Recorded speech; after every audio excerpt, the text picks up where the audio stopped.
Bienvenue sur Qui vous connecte info, votre source d'informations fiable et complète sur la sécurité, la politique, l'économie et la vie quotidienne en République démocratique du Congo et dans la région des Grands Lacs.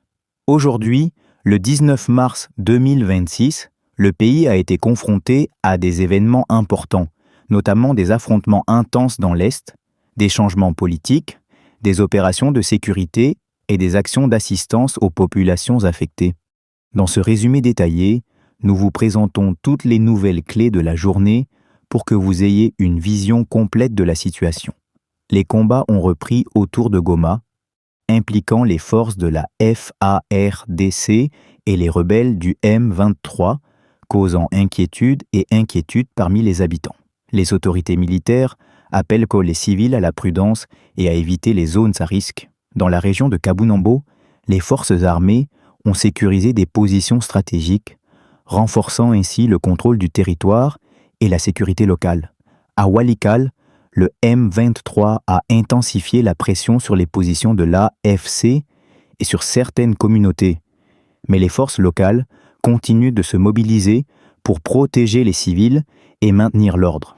Les autorités de la FARDC rappellent l'importance de suivre les consignes de sécurité afin de protéger les vies et les biens des habitants. De leur côté, les rebelles du M23 sont appelés à expliquer leurs actions, alors que les tensions restent élevées dans plusieurs zones de l'Est. Sur le plan politique, une démission majeure a été annoncée, marquant un tournant dans la vie politique du pays et influençant le fonctionnement des institutions.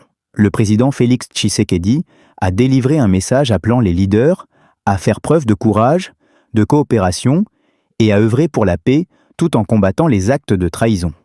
Des discussions entre la RDC et le Rwanda ont été organisées à Washington, visant à réduire les tensions dans l'Est et à rechercher des solutions durables pour la paix.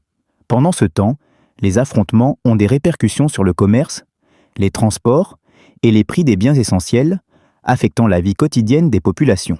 Les organisations humanitaires continuent de fournir assistance alimentaire, eau et soins médicaux aux déplacés, ainsi que soutien aux familles des victimes.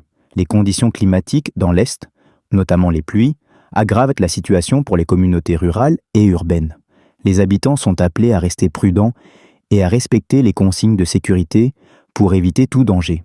La fermeture temporaire des écoles dans certaines zones a des conséquences sur l'éducation des enfants, tandis que des programmes de soutien sont mis en place pour les familles dans le besoin. La situation économique et les investissements sont également affectés par l'insécurité. Certains opérateurs exprimant leurs inquiétudes quant à la stabilité des activités commerciales. Les organisations internationales continuent d'insister sur la nécessité de dialogue soutenu entre toutes les parties pour restaurer durablement la paix. Malgré ces défis, la détermination des forces de sécurité et des populations locales reste forte, témoignant de l'engagement collectif pour protéger le pays et favoriser la stabilité.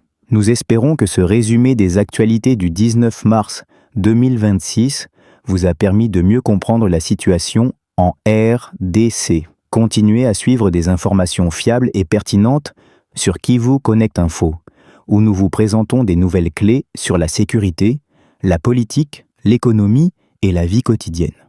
Nous vous souhaitons une bonne soirée, la paix et la sécurité dans vos foyers, et restons à vos côtés pour ne rien manquer de l'actualité importante du pays.